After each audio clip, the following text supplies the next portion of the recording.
Well, how we doing? Welcome to the show. A brand new week, a busy week in Omaha, a hot weekend in Omaha, and for the most part, a fun weekend at the College World Series. I'm Sean Stires. I am back from Omaha on very little sleep. I was gonna say you Man, couldn't have gotten much. I tell you what, my son and I went out and for our um, Irish breakdown readers, people who read the stuff on the website. If you've seen any of the photos on the website from Omaha this weekend, we haven't had a ton, but each story, has had its own photo in there. My son was down on the field or beside the field, in the camera pits and all that stuff, taking photos for us. So that was fun. And then so we stayed for the first weekend, came back early this morning. I can't even remember, after the game last night, got all my stuff written up, got back to the hotel, I think somewhere after midnight, and we were up by 4:30 this morning Oh my! to make the 8+ hour drive back home. So, You we're weren't both a little wiped out, but so you weren't just texting me this morning when you left. You had already been on the road for a little while. yes, Wow. yes. And that was 4:30 Central Time, Okay, 5:30 Eastern Time, but but still, still, yeah, we've been on the road for a little I bit. think you texted me right around 7. So yeah, you had already been on the road for a little bit. Wow, holy smokies! Now, I just saw in our chat on our live YouTube stream that YouTube did not send out. He said DJ said YouTube didn't give him a notification for this show. So I YouTube needs to step it up, wonder baby. what's going on there. I mean, we didn't. I know we had kind of a little internet connection issue. I don't know if that had something to do with it, but the I the, wouldn't the think so. notification should have gone out over an hour ago. I think, right? Yeah, I'm not sure when he set it up, but yeah, at very least about 45 minutes ago. Yeah. So we've got a lot of College World Series talk that we're going to get to in today's show. He's Vince DeDario. I'm Sean Stires. And, we've got a lot of College World Series talk. Vince and I are going to talk College World Series. And I've got a guest who I Woohoo! saw at the College World Series. He'll be coming up at about a half an hour or so into the show. Ryan Connolly. He used to play for Notre Dame, and he is now on the staff at Kansas State University. So Ryan will be with me as well. And Notre Dame made its first College World Series appearance in 20 years, won their opener against Texas Friday. Then they lost their second game last night to Oklahoma. They're still alive in the elimination bracket. Starting at 2:00 tomorrow afternoon. Auburn, by the way, with a couple other Notre Dame alums at the helm. Alan Green, another former Pulmonary Notre Dame player. He's the athletic director there, and a guy named Brant Ust, who also played for Pulmonary in the 90s. He is the baseball administrator, so like an associate athletic director there. So they stayed alive. They beat Stanford in the other pool's elimination game. So, they are still kind of alive and kicking there in Omaha in the other pool. So, Vince, I guess, let's just kind of start things off. It was a very uncharacteristic game for Notre Dame last night. 14 strikeouts by Yeah, the Fighting Irish. That was kind of the big one. that's absolutely the big one, because if anybody has been paying attention to the way Notre Dame has won games in the postseason, it has been with their offense. And it's not like Tennessee, where it was home runs and all that. Now, they hit home runs when they needed them. They came up big with home runs at times. But their biggest thing was they just were not striking out. I mean, they were putting the ball in play. They were making the defense make plays on them. And that's the biggest thing. I mean, they had 7 strikeouts against Texas, but then 14 against Oklahoma. You can't strike out 14 times and expect to really do anything constructive offensively. Yeah. And they had one big hit, and it was a home run, and that was a 2-run shot. And that's how they got their 2 runs. And at the time, okay, it was 5-0.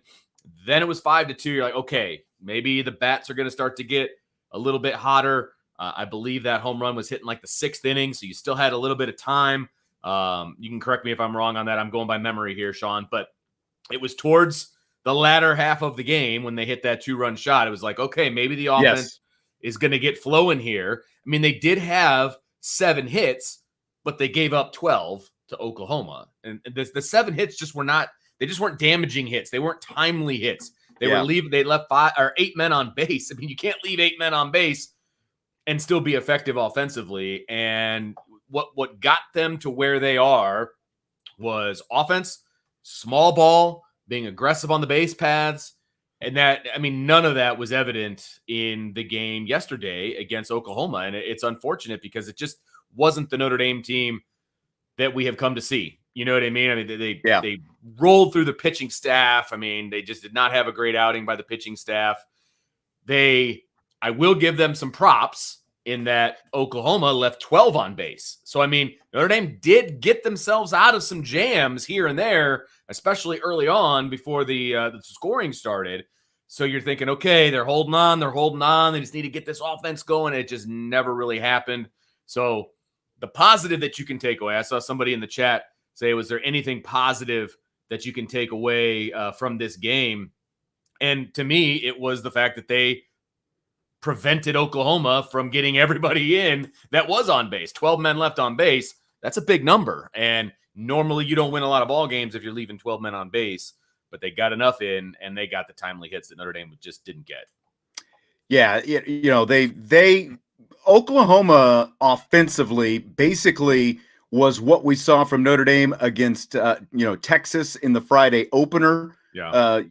Doing things on the bases, dropping down the bunt, doing little things, being aggressive, all that different stuff. And that's really what Notre Dame has been this season. And I asked Link Jarrett after the game, I said, because he was kind of talking about the things that Oklahoma was doing. And I asked him, aren't you essentially, was it like sort of looking in a mirror, seeing what Oklahoma was doing? Because those are the things that you do. Yeah. And he's like, absolutely. And, again, it goes back to the 14 strikeouts being the reason why they weren't able to get anything going offensively, because their offense, again, like if you watched them Friday, and I realize that not everyone has, watched this team throughout the season, but if you've watched them in this tournament, specifically, if you watched them Friday against Texas in that College World Series opener, that's the thing they do. It's, like they're not a home run reliant team. And I wrote the story about it last week about the fact that this is a big ballpark. What you need to do in this ballpark is just put the ball in play, hard contact, do things, get runners on, move them around. That's what they did against Texas. When you strike out 14 times, you're not able to do those things. And right. There was a ball, I think, that Ryan Cole just stung to right center field. And again, big alleys at this ballpark, and they've been talking about it through the weekend. You can't hit the ball to the big part of the park right now, without the help of the wind and get it out. You're going to get home runs in the bullpens. And that's where, 2 of the 3 home runs that Notre Dame got, they did get the one out late in the game against Texas, kind of more to right center field, but you're not going to get too many of those out very often if you don't have a pretty good wind behind it. And again, that's what we saw. And, from the Oklahoma point of view, Cade Horton is the reason why, for all these strikeouts. And he's an interesting story. And I'm not sure what they talked about on TV or not, being in the press box and all that, but kind of the backstory with this guy. Horton goes 6 innings last night. He strikes out a career high 11 before, the bullpen got the last 3. This is a guy, he was recruited to play quarterback and committed to Ole Miss to play quarterback. And then Oklahoma comes in and they're going to let him do both, kind of like Kyler Murray did, quarterback and baseball. Well, the guy ends up needing Tommy John surgery on his elbow. So he has Tommy John. He starts the season in the bullpen. And that slider that he got all the strikeouts with, that wipeout slider, he didn't even develop that pitch until midway through the season. So this has just been coming on for this guy. His last 4 starts, 23 innings. He's given up 8 total runs in his last 4 starts, 37 strikeouts, just 6 walks. And again, he learned that slider in the middle of the season, and it was just filthy last night. Every at-bat almost was like a carbon copy of the last. Notre Dame really had a hard time laying off. And, I mean, you could see it with those 11 strikeouts that he had. Well, and I will also say that one of the things about Notre Dame that we loved, you and I both talked about last week in the last week's shows, is just how prepared they looked offensively and just how in control they looked of the moment and all of those different things. And I'm not saying anything against Notre Dame in like that they weren't prepared for this game or whatever. Right. But because of the pitching, because of this kid, they looked like they were unprepared.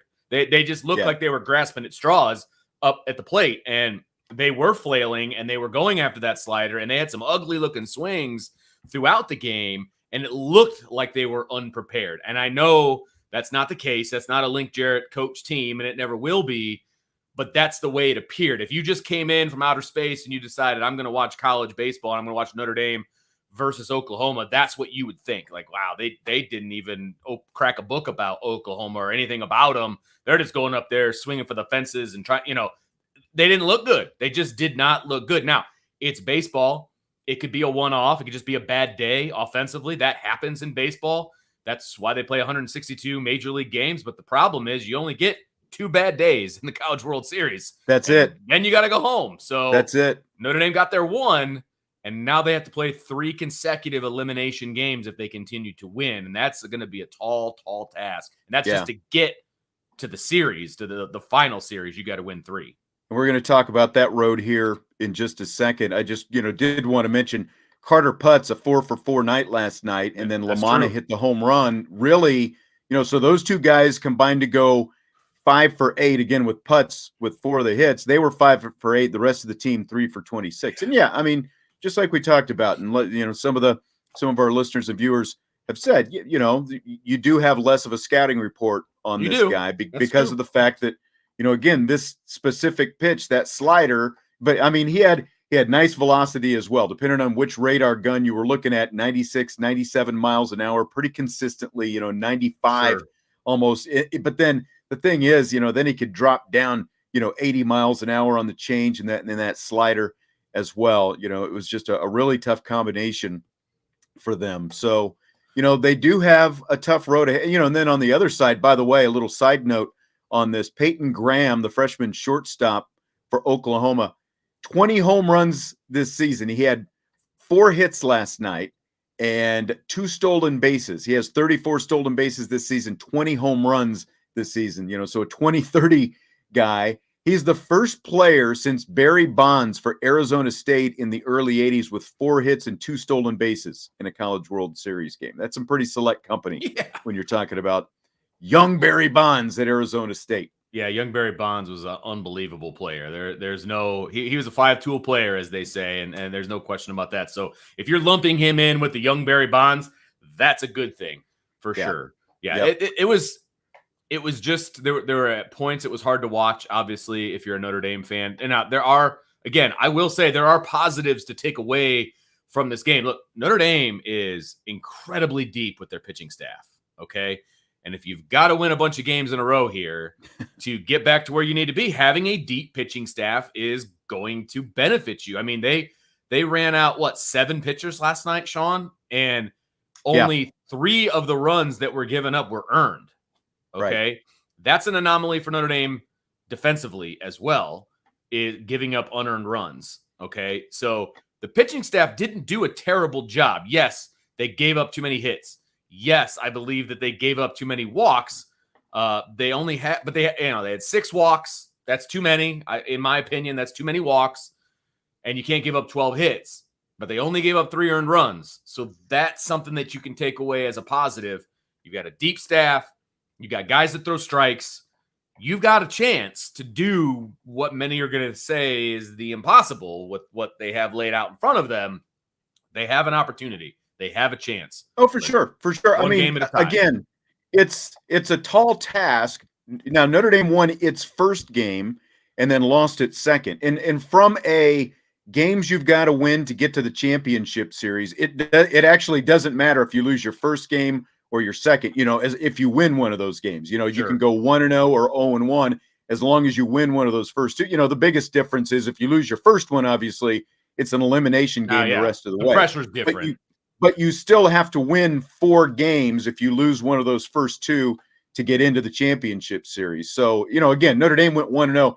There are 4 teams all time that have lost their first game and gone on to win national championships. Oregon State actually did it a couple of times. Yeah. So, Okay. but as you have alluded to, you've got to win 3 in a row now. I wanted to get, before we get specifically to that, into Sure. Texas A&M, the squeeze bunt last night. Again, that was a big difference in the game, and Sure. just again, what Link Jarrett talked about, doing stuff that Notre Dame did. We saw Notre Dame Friday against Texas drop down the squeeze bunt, get a run home. They've got runners at the corners. Wallace Clark drops down the bunt in the 5th. First baseman Carter Putz picks it up, throws to first, and unfortunately it ends up going up the line. And again, that's an uncharacteristic miscue by a really good Notre Dame defense, but it led to, they were going to get 1 run anyway, most likely, but obviously it led to an extra run. The best thing we saw from the defense actually last night was the relays from the outfield, the play down in left field, nice relay. Get it, he was going for third, they get him out there. And then of course that shot to right center field. So it's early in the 4th inning, runner at first, John Spikerman, and Peyton Graham rips that oppo single into kind of right center field there. Spikerman decides to try for third base. So here's Brooks Coetzee. The throw beats him by at least 6 feet. And here's Spikerman with that head first dive. And again, it looks like, okay, it's going to be an easy play. Well, the ball comes loose. And when the ball came loose initially, I did not see what exactly happened. I just kind of thought it bounced off the bag. Well, obviously, it bounced off the third base coach. And I was sitting there wondering, shouldn't that be, like interference on the third base coach? Because like if you're basically the rule is if a coach interferes with the ball, then it would have been an out, or it would have not it would have been an out. It would have been interference on him and the runner would have been safe. But since it was like an inadvertent contact, like it was right there, that's why it ended up being what it was. Spikerman had no idea. He thought he was out. And he's just kind of standing there going, how was I out? And then the next thing you know, he actually is out because Jack Brannigan picks up the ball because it bounced off the third base coach, and Brannigan was able to scoop it up and tag him out without him even really knowing what was going on. To go back to the squeeze bunt situation, I absolutely love that call from an offensive standpoint. Trying to hold back a sneeze here, but I love the squeeze bunt, making the defense make a play. Me too. And especially in the College World Series, you have an opportunity to get a run on the board. You never know how important that run's going to be, right? And that run was going to score regardless because of that bunt. I love that play. That's why, and I'm sure you did the same thing. Everybody in my lineup at the high school level knows how to bunt. We practice it every single day. Everybody needs to know how to bunt, because you never know when you're going to get that opportunity to lay down a squeeze or what the situation's going to be. Put that baby in play and let's see what happens. Force the other team to make a play. Yep. Most of the plays are routine, but you'd be surprised how many of those routine plays just aren't made, even in the College World Series. So I love that call. It was the right call because they would have scored. It was an even better call because Notre Dame muffed it and they threw the ball into right field. And again, you're forcing them to make a play. I love it. I absolutely love it. Even though it hurt Notre Dame, Notre Dame makes that call in the same situation. And I love it then too. So, and that's part of why you see more bunting at the college level than you see, because at the major league level, by the time those guys get there, even though obviously you have defenders of varying degrees, you're still talking about professional defensive players. You've got varying degrees of defenders in college, and make the defense make a play. Like when Palmineri was at Notre Dame, they bunted quite a bit and put the ball in play, make the defense make plays, all that. And they're also, their philosophy when they were on defense, receiving a bunt, it was never get the lead runner. It was throw the ball to first, get the out, make sure you make the fundamental play, that's what Notre Dame tried last night. Just unfortunately, they weren't quite able, to get together on that. Ryan Connolly, again, former Notre Dame player, he's going to be joining us here in a few minutes. I just got a text from him, so he's going to be joining in a few, but it is do or die for Notre Dame right now. And again, they've got to win 3 elimination games in 3 consecutive days. And the big, so a couple things about tomorrow, Texas A&M, 2:00. Again, if you haven't been watching the College World Series so far, there have been 2 games that have gone 4 hours in this College World Series. And guess who was involved in both of them? Notre Dame. Texas A&M. Oh, Texas A&M. Yes. I was going to say, I didn't think the Notre Dame games were that long, but no. Maybe Texas A&M. Oh, we've got. I got it. Fun time girls trying to join in the. There we go. The chat on YouTube. They want to. Jim Schlossnagle, longtime TCU coach, is the head coach in his first season at Texas A&M, and nobody really expected them to get to the College World Series this year, but here they are. He got TCU to the College World Series 5 times, including 4 straight from 2014 to 2017. Their basic approach at the plate is just grind it out. They're gonna take strikes. They're gonna take a lot of pitches. They want to work walks. Sure. And that's why you see the high pitch counts. Like I think yesterday, the total that they had against Texas, the total pitches that Texas had to throw in that game was just shy of 200. And, so that's a 9-inning game. A pitching staff has to throw 200 pitches. So that's kind of what Texas A&M wants you to do. So that's what Notre Dame is going to have to combat tomorrow. See, really I think that benefits Notre Dame, though, don't you? I mean, they've got such a deep staff. If you can throw strikes early in the count, that's what benefits Notre Dame. And that's the biggest question now for the Fighting Irish. What are they going to do from the pitching standpoint? Because here's what happens now when you're in these elimination situations. Because again, you've got to win tomorrow to get to the next day, but you've got to win 3 games in a row to get to the championship series. So they've got to beat Texas A&M tomorrow, and then they would have to beat Oklahoma twice. Oklahoma's going to be sitting there regardless, so that's going to kind of be where they are. And go back to the 2010 College World Series, for example. There's this guy, he was a lefty from South Carolina named Michael Roth, and he was this lefty. They barely used, not barely, they used him a lot out of the bullpen, but he was basically like a lefty specialist. So South Carolina finds themselves in the exact situation as Notre Dame. They've got to win all these elimination games. So here comes Michael Roth. They decide against Clemson in their last elimination game, they're going to start Michael Roth, guy who'd never started a game before. And what's he do? He goes out and throws a 3-hit complete game. But what I'm saying is, if you're going to get through this, you don't necessarily have to be Michael Roth and throw a 3-hit complete game. You're going to have to get somebody, though, to kind of come out of nowhere and overperform and do something that you really weren't, that you probably haven't seen them do all year. Like back when Paul Maneri was at Notre Dame, I think it was 2003, similar situation. Matt Laird pretty much had been a reliever, for most of his life.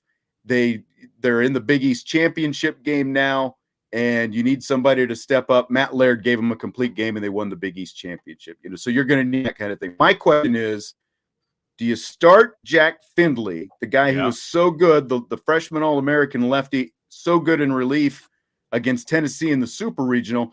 Do you start Findlay, or do you push him to the bullpen like they did last week? What do you think, Vince?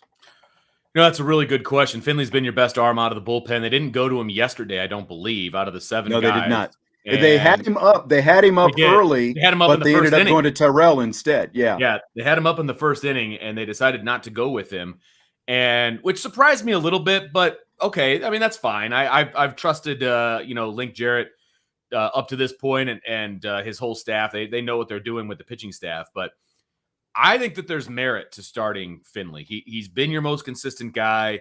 It's almost like he's too young to even know what's going on out there. He's just going out there and throwing his stuff and doing his thing. And in an elimination game like that with, 17 seventh-year seniors behind him or whatever, I'm obviously exaggerating, but they got a ton of seniors. They got a lot of leadership out there. He just needs to just go out there and do his thing. I think there's a lot of merit to starting him tomorrow. See where he can go. The devil's advocate side of that is, okay, well, if he goes out there and he throws 4 or 5 innings, obviously you burned him for the next game. You burned your best arm out of the bullpen for the next game. But again, if you don't, you're going to have to burn somebody because absolutely, because, I get that. Because your options are, like they started Liam Simon last week, and then Findlay comes in relief because it ends up being a short start for Simon. You had another short start last night. I mean, so you've Right. got arms available. Again, it's like you can't pitch based on, well, I want to have this guy in 2 days every day now because it's an elimination game. You can't think, and that was you've got to get through today, and then you think about tomorrow when it gets there. That was going to be my exact point. You have to win tomorrow in order to play any other games anyway. He'll get 8 months of rest. He'll be okay, but you have to play to win, and that's exactly what I would do. Before we bring our guest in, Ryan Connolly, who knows a lot more about, all this than either one of us knuckleheads, we're going. We got a question from K-Mac. He said, "Sorry, late to the show. What is Notre Dame baseball playing for at this point? I'm new to following postseason college baseball. My bad if you've covered it already." And it's a perfectly legit question, because I think there are a lot of people who kind of have that same question because they don't follow it also. Again, they're in the elimination bracket now, but if they can win, they have to win 3 games in 3 days. If they can win those 3 games, they'll be in the College World Series Championship Series this weekend, which gives them they're playing for a national championship at that point. So they're still in that conversation. You've just got to win a few games. So pressure's heightened just a little bit. That's right. With that, there's Ryan Connolly. How you doing, Ryan? Shawnee, what's up, man? How are you? Can you guys hear me okay? We can hear you great. Can you hear us all right? Awesome. Vince, how are you? I'm doing great, man. Thanks for joining us. Absolutely. Pleasant surprise seeing a name come through this morning. That's right. So Ryan, again, he played for Notre Dame, freshman in 2006, correct? We were talking about this the other night. Freshman in 2006, graduated in 2009 from Notre Dame, and he has worked in the college baseball world for a long time. He's had stops at Virginia Tech, at Oklahoma. He is now the director of baseball operations at Kansas State University, where Pete Hughes is the head coach, a guy that we used to see back in those old Big East days at Boston College when, again, back in the Pulmonary days. But, saw you this week. It was really cool, first of all, Ryan, to see, and I talked to Chuck Ristano. We all, after the win over Texas, a lot of people went over to the team hotel, which was right across the street from Charles Schwab Stadium. Walk in the lobby, and there's, like a bar, and there's just people everywhere, most of them wearing green and blue and gold and everything else. And there were just a lot of former Notre Dame players there, from spanning all eras. And I talked with Chuck Ristano, the pitching coach, real quick. And he thought, just said how cool it was to see this team in the College World Series, but so many guys from so many different eras of Notre Dame baseball there. What did you think of all that? It was a pretty awesome 36 hours, man. And I haven't worn the monogram like that in a while, and not that it ever comes off, but in my line of work, you got to be emotionally invested in who's paying your bills, That's exactly right. I think the last big event I was at was I was at Virginia Tech, and football came out and played. I was at 15 maybe or something like that, and sounds right. Something that I know the stadium was still under construction, so it's been a little while, and I wore black. I think I had green underneath, but I wore black. And there was plenty of Hokies, but to be there this weekend and to be fully, man, back in the mix with the ND family, and to see, I think there was players there from '95. Coach Maneri's one of his first teams, to guys that were younger that I didn't even play with were back there to support. It was pretty awesome. Yeah, I thought so as well. And again, like just to see the interaction with, whether it was 95 guys or, the 2002 guys or the 2004, and like, you and Ross Brzozowski and Javi Sanchez all got an Airbnb together, and it's like, again, kind of an intersection, of guys from some different eras, but, everyone over there hanging out. It was just really cool to see all you guys all together and all supporting the team like that. What's it mean to you? You were talking about your main obligation is to who's paying the bills, but as a Notre Dame alum and a guy who's played in this program, what's it mean to you to see this team out there in Omaha right now? It's pretty special, man. Honestly, I got in the profession because I wanted to be a part of it. and getting it back to this place. And I still, to this day, probably the best team I've ever been a part of was my freshman year. The team won, I think, 23 games in a row. Paul's last year, and it was a senior-laden team. Crazy similarities. Very veteran, mature, fundamentally sound, been through the fire. That group was. It also had, I think, 4 or 5 big leaguers on it, which helped. But that team was always true. That team was special, and we fell off a little bit, and to see it all come kind of full circle back. Really proud. I remember texting Chuck the night, Sunday after beating Tennessee, and just said, just proud, man. Like, we are just so proud. And our group, there's a group text, there's probably 8 or 9 of us in it. It's active every day, and rarely does it ever talk about baseball. And that's all we've talked about in the last 10 days. And it's been pretty cool. Ryan, I know you were kind of in the green room when we were talking about the possibility of Jack Finley coming as a true freshman and starting, the elimination game tomorrow and being surrounded by all those seniors and the graduates for that matter. You were a freshman on a very senior-laden team. Can you just kind of, from a freshman's perspective, what that was like knowing, I got a bunch of guys, that got my back that have been doing this for a while?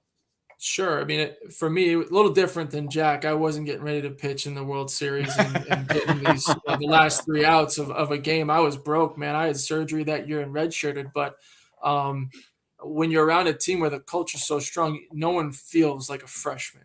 You know what I mean? And that's a sign of a good culture. We're all in the same fight together, right? Our goals are the same, and whether it's getting the big at bat or getting the last 3 outs, they're all important no matter who they come from, right? And the leadership on that team that I was on was tremendous, and the leadership on this team is pretty evident, And Jack's got some stone-clad cojones, man. I don't know how PG this show is, but I mean, there is zero fear whatsoever, man. So you would never know that kid's a freshman on the mound. No kidding. Well, and you were kind of, sitting in the waiting room, so to speak, waiting to come on when Vince and I were talking about. So what do you do? What do you think about, like, not specifically to Findlay, but we were talking, you got to do what's best to get you through day 1 before you can think about day 3. I mean, do you kind of agree with what we were talking about there? That's the tough part of getting in this side of the bracket, It's so important. 1 to win game 1. Javi and Ross, I were talking about, hey, Texas, that was the national championship game, honestly, because winning that first one and getting a jump start into the winner's side is huge. Now you're on the other side. You figure out tomorrow, win tomorrow, and then you figure out what you got the next day. You can't save bullets. We were going back and forth. Yesterday during the game is, all right, do you bring Finley in? Do you not bring him in? We were down 4 at the time, and I know a little bit about the team they were playing, and we are still in that game. Yeah, we're a couple barrels away from kind of a little chink in the arm in that bullpen, and it could have taken off, but we couldn't get anything going really offensively. So, okay, hold on to Finley because you're going to have to win some baseball games, ahead of you. And now I think you go all in tomorrow, and then you figure out the next day when we get there. So, well, and like you said, you're familiar. You're in the Big 12 at Kansas State with Texas and Oklahoma, and I think you guys went 3-3 against those 2 teams this season, if I'm not mistaken. Yeah. So I mean, you guys have seen them. This Oklahoma team is what we saw last night. Is that pretty much a consistent reputation of what you guys, and I know they're different this year than last year. Like, they didn't steal many bases last year. I think it took them like 16 games or something like that to get to the stolen base total they had last year. They run crazy, don't they? They're that's definitely a different look, especially offensively. To win this thing, you either uber talented above everybody else, or you're getting hot at the right time. And I don't know, with Tennessee not being in it because they were uber talented, I don't know that any team really jumps out that they're way more talented in any aspect of the game than anyone else, right? Yeah. But you have a couple of teams that are just hot as a firecracker right now, and OU's one of them. They're confident, they're feeling themselves, and they're dangerous when they're going offensively because they run so much. The second they get to first base, you're going to get more fastballs. You're going to get guys trying to be quick to the plate, slide step. You're getting advantage counts. It leads to offense. And Arkansas is another team too that kind of didn't have a very Arkansas-esque year, but had to go on the road for the first time, do it the hard way. But they're getting hot, man, at the right time, and they could be pretty dangerous in this thing. So, but yeah, that Oklahoma team is – I don't know they were quite that, even when we got them, but they're definitely different, and they haven't slowed down. They haven't slowed down. They're on fire right now. That's a good team. They're hot. It's a good team. And Horton last night too. That's a kid coming off TJ. It's 16 months in now. When we got him, he started game 2 against us, but really as like an opener. And it was limited, so they were just starting to get him stretched out. So for him to, again, the group text was going, I'm like, it's going to fizzle out by the third. It has to almost, right. You're kind of expecting it to do that. You're hoping so for him to, you're right, exactly. But for him to hold on to that velo and his stuff and have the feel of his breaking ball like he did was, I mean, you do want to, hey, tip your cap, right? It was a pretty special outing by that kid last night.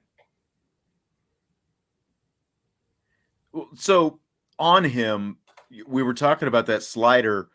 Everyone in Omaha is talking about the fact that this is a guy who has really just, it sounds like, he kind of found that slider late in the season. It sounded like it was in May even at some point that how different does he look, right now, especially with that slider that he used so well last night against the Irish?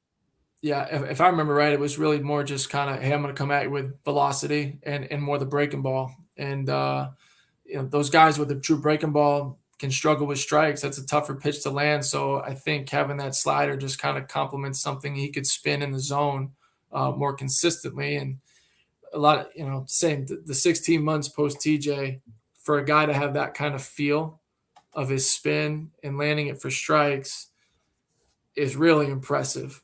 And then he did it, in front of 30,000 people in Omaha too at the same time from a kid he's a freshman from an experience standpoint. So yeah, he was a little different dude last night for sure.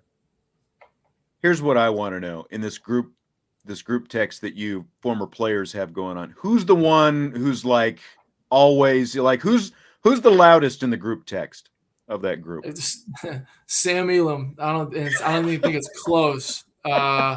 That's a blast from the past for you, Shawnee. Yeah, that's right. Oh, lefty.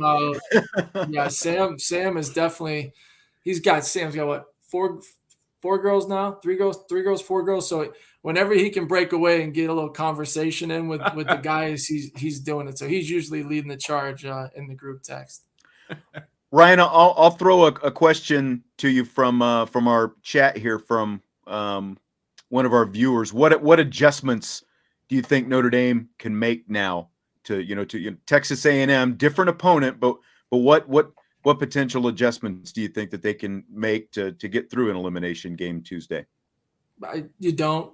There's no adjustments. That team is so veteran and experienced and tough. We ran into a little bit of a buzzsaw last night. We got to play a little cleaner. We threw the ball around there in the third inning, and that cost us a little bit momentum more than anything. But I don't think we're way too late in this thing. You gotta lean on your foundation and trust who you are, and to think we're gonna flip something and create some magic. That's not it. Just you stick to who you are and you play clean defense and you'll be in good shape.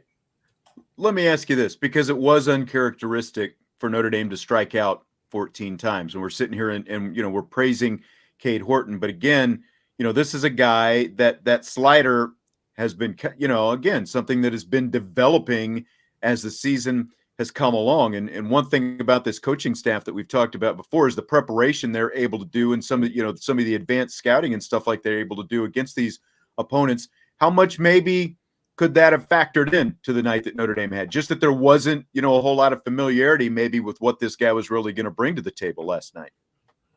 Sure. I mean, 100%. I can tell you, we go into games and the hitters they'll get ticked off at you, but we're going to give him the plan. Hey, this is what our eyes tell us on film. This is what we've gathered. And hey, he only lands his breaking ball statistically 30% of the time. So we're Xing that thing out. Well, guess what? Sorry, tonight, Boise had it. What are we going to do? And you hope to make maybe some in-game adjustments and not let that, string together 4 or 5 innings of unproductivity. But sometimes it's just not your night. And last night wasn't our night. We got beat last night, for one of the first times in a while. So. And if you can't tell by listening to Ryan, he went to Notre Dame, but he's a New York State native. You can hear a little of that New York. He's lived in the Midwest for a while now, but you can hear a little of that Midwest in his voice, or not the New York in his voice. That kind of struck me the other night. But so they're 2-0, or not? They're not 2-0. Oklahoma is 2-0, and that's the most important thing, because now you're in the driver's seat as that 2-0 team. They don't have to play until Wednesday. And kind of when you look at where they are, how much do you think that helps them in terms of their pitching depth and all that kind of stuff? I mean, it's huge. Yeah, thinking about it last night. Okay, when do you bring Jake Bennett back? Right. Does he throw Wednesday? Does he throw Thursday? Or can you get by and be able to have him still throw game 1 of the final? Maybe you have a little more leeway in the winter side to make decisions like that versus Notre Dame, who we're just saying, you got to use Finley at some point early. Like you got to win today to get to tomorrow. They're not necessarily with their backs against the wall. So, yeah. I mean, they're going to be fully charged. That's the beauty of being on that side. And you're going to give Trevin Michael another 2 days. He threw a lot in the last 3, through 2 innings. We're 2 1/3 or 2 innings, I think, last night to get that save. So you give him 2 days rest. They'll be fully charged up and dangerous for whoever they have to play. I think a big thing, at least in game 1, will be, do you see Jake Bennett, start that thing? And he's a real deal. That's a true ace right there. So. Yep, absolutely. And and then the other thing is, would they consider bringing back Horton even on Thursday, potentially? Or, would they, because again, and we were talking about that on the drive home, here's a guy who is coming off Tommy John and a potential first-round draft pick, so I would think that some of that has to weigh into the decision as well, if you're even going to consider that. Maybe you see him for a couple innings, I get, because there's a bullpen that he would have somewhere in there, but Notre Dame or whoever is going to have to force that before that even happens, I guess. Yeah, I'd be stunned if you see Horton, before the weekend, just because of his background. I mean, that'd be scary to see him out there. 100, what do you throw, 100 pitches, I doubt you'd see him. But I wouldn't be surprised to see Bennett on certainly one of those 2 days. You probably have to see him on one of those 2 days. But their bullpen, I don't know that that's the strength, of the team necessarily. Michael's been hot. He's thrown the ball really well a year, but you get past that front line and you got to get him out of the game though in the 4th or 5th. You can't let him hang around to the 6th, 7th inning and let him get to Michael.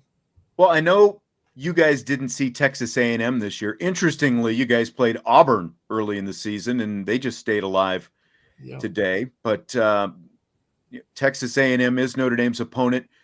You've seen Jim Schlossnagle enough because he was at TCU in the Big 12, where you guys were for a long time.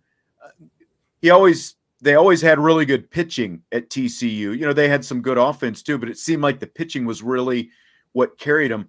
I mean, they really just, with all we were just, again, talking before you came on about Texas. There have been 2 4-hour games so far in the first weekend. Texas A&M played in both of them. They're taking a lot of pitches, just grinding out these at-bats. Is that kind of what you saw from Schlossnagle teams when he was at TCU as well? Yeah, it's painful sometimes, honestly, because they don't swing. And when they get to first base, I haven't studied A&M a ton this year. It seems like they slug it a little bit more, but the TCU teams, those guys are dangerous when they get to first base. Kind of like Oklahoma, they're very good on the bases. They know what they're doing as far as stealing bags. They want to go, and it forces you to pay attention and throw more fastballs. And well, that in soon leads to, more home run numbers and slugging numbers going up, which I feel like is what we've seen more from A&M this year. That's a team that they hit it right in the portal, man. When they first got there, they had some transfers and they didn't miss. They got some good ones, and they all been pretty productive for them. That's a team though that you kind of wonder, have they reached that point in their pitching though that we maybe kind of take a little bit of an advantage?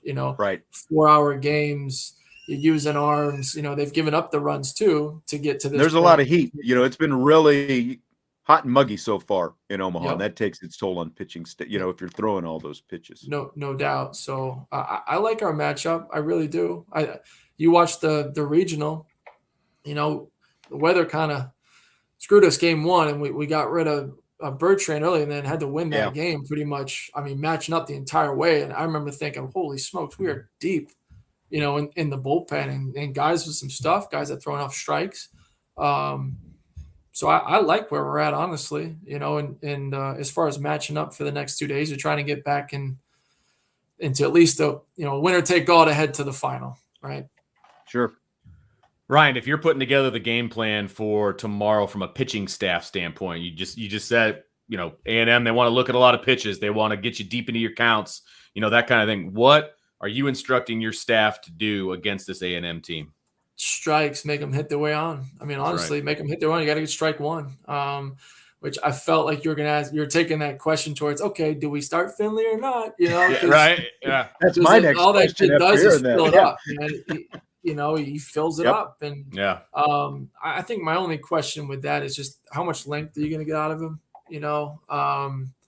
I don't know. I don't know him enough, to say, okay, yeah, he's built up to go 5. Do we need him to go 5?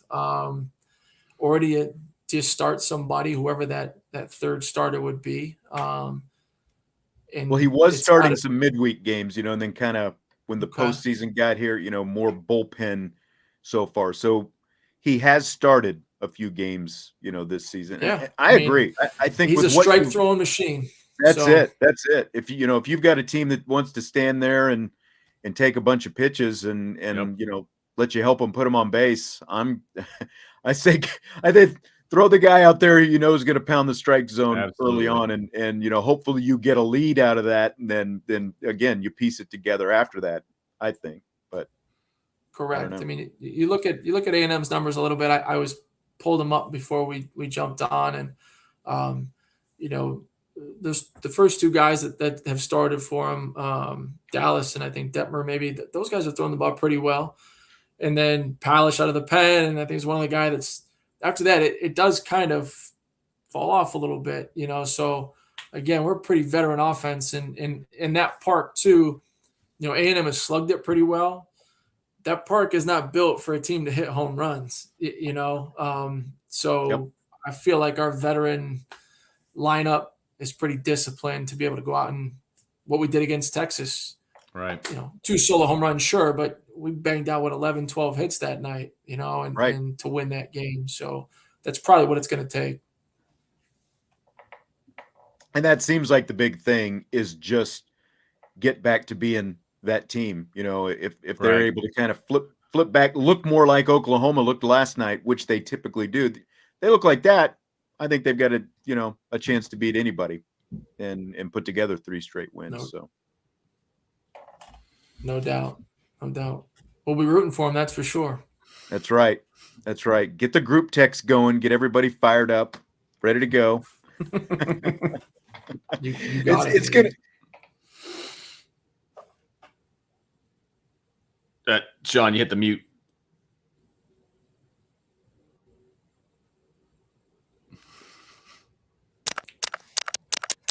Oh boy. Sean's having some technical difficulties, so he's probably going to have to back out and come back in. It was doing what it was doing in pregame. Yep, there he goes. Oh boy. If you can hear me, Sean, it's doing what it was doing before we started the show. So whatever you did to fix it that time, that's what you're going to have to do. So Ryan, I will just continue on here, but thank you for joining us. It's a treat to have you on. And Sean's back. Or can you? Nope. Nope. You get the night off early, Shawnee. Yeah, wonders of technology, right? Yeah. So Ryan, thank you for joining us. Really appreciate it. I'm glad you ran into Sean. This was good stuff, man. We really appreciate it. And hey, if Notre Dame keeps this thing going, then we got to have you back so we can analyze every other team that we got coming down the line. Sounds great, man. I look forward to it. It was great chatting with you guys. Great to see you, Sean. We got the thumbs up from Sean, so that's good to go. So thanks, Ryan. Really appreciate it. Hope you have a wonderful rest of your night, and we'll have you back real soon. All right. Well, Sean, you are visually with us. You are not audibly with us, but we. Do you want me to close things out? How do you want to do this moving forward, bud? Oh, I think I got you. Can you hear me now? I can. Yes. I unplugged my external mic. Okay. Well, hey, we'll go with it. Now. So yeah, like I said, my battery was getting low and I saw my plug. So I plugged the cord back in and it muted and then everything went crazy. Yeah, I think so. I'll talk to you about it later. Yeah. David Solomon in our chat said Oklahoma's lineup dominated by freshmen and sophomores, and their window of opportunity for the next few years could be scary. And that's absolutely right. Like that shortstop, Peyton Graham is probably, he's going to be one of those first-round picks. He's only a freshman. He'll be a first-round pick, I'm sure. When he's a junior, they'll probably be talking about whether or not he's the first overall pick and all that kind of stuff. So, yeah, for sure. But so tomorrow on Tuesday, it is Notre Dame and Texas A&M. That game will be at 2:00 Eastern time. And obviously this show goes live at 6:00. And so, again, if Texas A&M script goes as planned, it'll be a 4-hour game and it'll be wrapping up about the time that we're starting the show up. But, we'll come in and we'll have instant analysis from tomorrow, from the Tuesday Notre Dame Texas A&M game. And then hopefully they are able to keep alive the rest of the week. If they win Tuesday, they'll play at the same time Wednesday. And I haven't looked at Thursday yet, but again, they've got to get one game at a time, baby. One game at a time. That's right. Well, thanks as always, Vince. Thanks to Ryan Connolly as well, even though he couldn't hear me at the end with my microphone issues. But that's going to do it for tonight. Again, fun weekend. It's always, it's just awesome to have Notre Dame baseball to talk about. Yes, at this time of year in the College World Series. Get to pull out the Notre Dame baseball T-shirt from way back when. Yeah, like, this baby. Is an oldie yeah, but baby. a goodie. I don't even know if you could see it. I got, my College World Series T-shirts on today from the weekend. So, yeah, It's just a lot of fun. It was, again, cool to see so many former Notre Dame players out there supporting this current team. It was really so cool to see that. Yep. And again, good luck as well to Auburn in the other pool, led by 2 former Notre Dame baseball players on the administrative side. Alan Green is the athletic director at Auburn. My son Jesse is going to have a story about meeting the Auburn athletic director, Alan Green, after Friday's game. That'll be on Wednesday's show. But Brant Ust, a guy who I believe had the career home run record at Notre Dame prior to Nico Cavadas breaking it last year. Brant Ust is the baseball administrator for that Auburn team as well. So a couple of former Notre Dame guys down there with Auburn in their run to the College World Series as well. So there's a lot of Notre Dame flavor in the College World Series this season. Yep. All right. Well, that is going to do it for tonight. Again, Vince, thank you. And thanks to Ryan Connolly as well. And we will talk to you on Tuesday's show right after Notre Dame and Texas A&M. Hopefully after Notre Dame and Texas A&M, and hopefully they're not still playing. That's a good point. Is going on. Good point. That's right. That's right. But we will do it then. So we will talk to you then here on IB Nation Sports Talk.